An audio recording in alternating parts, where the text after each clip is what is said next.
السلام علیکم تمام تلنگانہ کے اساتذہ۔ السلام علیکم تلنگانہ ایجوکیشن ڈپارٹمنٹ کی نیوز اردو میں۔ دنیا کے ہر عظیم انسان کے پیچھے ایک عظیم استاد کا ہاتھ ہوتا ہے جو خاموشی سے تاریخ بناتا ہے۔ واہ، بہت گہری بات ہے۔ واقعی استاد کا کردار ایسا ہی ہے نا، پس پردہ لیکن بنیاد رکھنے والا۔ بالکل، اور آج ہم کچھ ایسے ہی پہلوؤں پر بات کر رہے ہیں، خاص طور پر تلنگانہ کے حوالے سے۔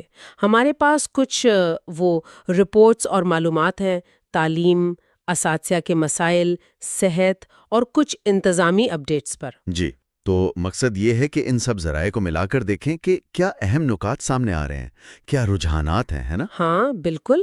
تو سب سے پہلے اعلیٰ تعلیم کی بات کر لیتے ہیں۔ مولانا آزاد نیشنل اردو یونیورسٹی یعنی مانو کا ذکر ہے۔ اچھا، مانو، وہاں کیا ہو رہا ہے؟ انہوں نے 2025-26 کے لیے فاصلاتی تعلیم کے داخلے کھولے ہیں۔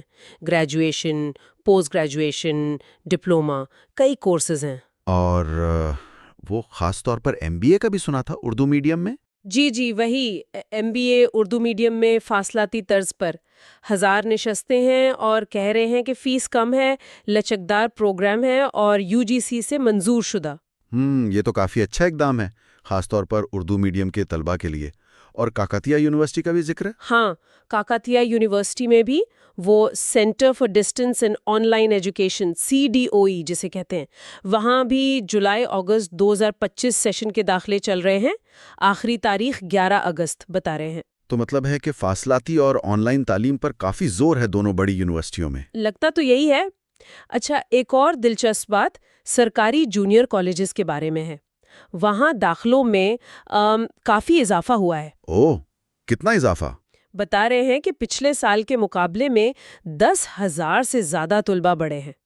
اب کوئی 94,000 سے زیادہ داخلے ہو چکے ہیں۔ اچھا، 83,000 سے 94,000 تک، یہ تو بہت مثبت بات ہے۔ کیا وجہ ہو سکتی ہے اس کی؟ یہ تو وہ واضح نہیں لکھا، لیکن شاید سرکاری اداروں کا معیار بہتر ہوا ہو، یا شاید فیس کا فرق ہو نجی اداروں سے۔ ہو سکتا ہے، یا شاید وہ تعلیمی نگرانی کے لیے جو ضلعی سطح پر سیل بنائے گئے ہیں ان کا کچھ اثر ہو۔ بہرحال یہ اچھی خبر ہے۔ جی، لیکن اسکول کی سطح پر اور پھر ٹیکنیکل تعلیم میں تصویر تھوڑی ملی جلی سی ہے۔ اچھا، وہ کیسے؟ ایک طرف تو اسکولوں میں سرگرمیاں ہو رہی ہیں، جیسے 12 اضلاع میں سمر کیمپس کے لیے پیسے منظور ہوئے، 50,000 فی کیمپ۔ ٹھیک۔ اور اسکول گیمز کا شیڈیول بھی آ گیا ہے 2025-26 کے لیے، منڈل سے لے کر اسٹیٹ لیول تک۔ اور ایک مثالی اسکول کا بھی ذکر ہے، MPPS-GD مٹیلا، چریال منڈل میں۔ کہہ رہے ہیں وہاں سہولیات اچھی ہیں، English medium, digital class room, karate بھی سکھاتے ہیں، اور 135 بچے ہیں۔ یہ تو بہت اچھی مثال ہے، لیکن آپ نے کہا تصویر ملی جلی ہے، تو دوسری طرف کیا ہے؟ دوسری طرف وہ پولی ٹیکنک ڈپلومہ کورسز ہیں۔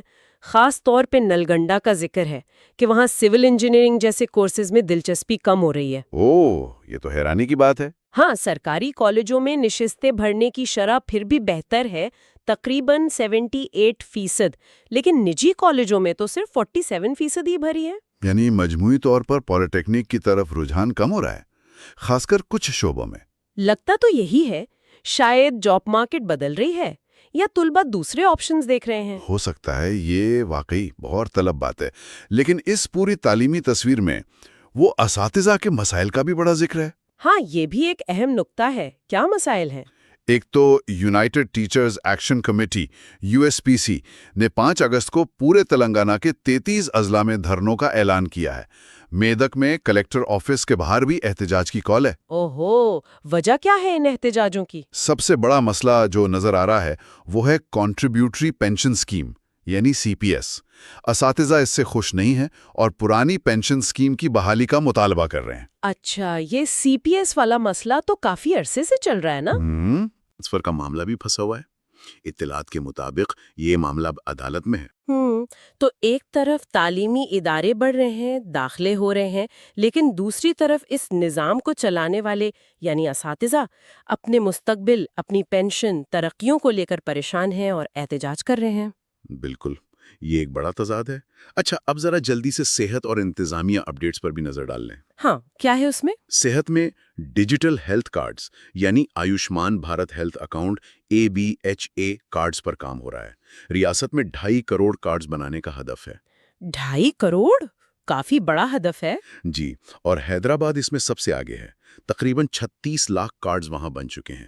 ان کو آدھار سے بھی لنک کیا جا رہا ہے۔ ٹھیک ہے، یعنی صحت کا ریکارڈ ڈیجیٹل کرنے کی کوشش، اور انتظامیہ کی طرف سے؟ ایک خبر یہ ہے کہ جو ریٹائرڈ ججز ہیں اور ان کی عمر 70 سال سے زیادہ ہے، ان کی بنیادی پینشن میں 15% اضافے کے احکامات جاری ہوئے ہیں۔ ٹھیک ہے، تو مجموعی طور پر اگر دیکھیں تو تلنگانہ میں تعلیم کے میدان میں توسیع ہو رہی ہے، جیسے مانو، کاکتیہ، جونیئر کالج، صحت میں ڈیجیٹلائزیشن کی طرف قدم ہے۔ جی، لیکن ساتھ ہی وہ ٹیکنیکل تعلیم جیسے پولی ٹیکنک میں دلچسپی کم ہو رہی ہے، اور اساتذہ کے اپنے مسائل ہیں، خاص کر پینشن اور پروموشن کو لے کر، جن پر وہ احتجاج بھی کر رہے ہیں۔ صحیح۔ تو آخر میں وہ جو شروع میں ہم نے کال دہرایا تھا استاد کے بارے میں، ہاں کہ وہ خاموشی سے تاریخ بناتے ہیں، ہاں تو ان ساری معلومات کو دیکھتے ہوئے یہ سوال ذہن میں آتا ہے کہ اس پورے نظام میں استاد کے کردار کو کیسے مزید مضبوط اور مستحکم کیا جا سکتا ہے، تاکہ وہ واقعی بغیر کسی پریشانی کے اپنی پوری توجہ سے اپنا وہ اہم کردار ادا کر سکیں جس سے تاریخ بنتی ہے۔ بالکل، یہ ایک اہم سوال ہے جس پر یقیناً پالیسی سازوں کو غور کرنا چاہیے۔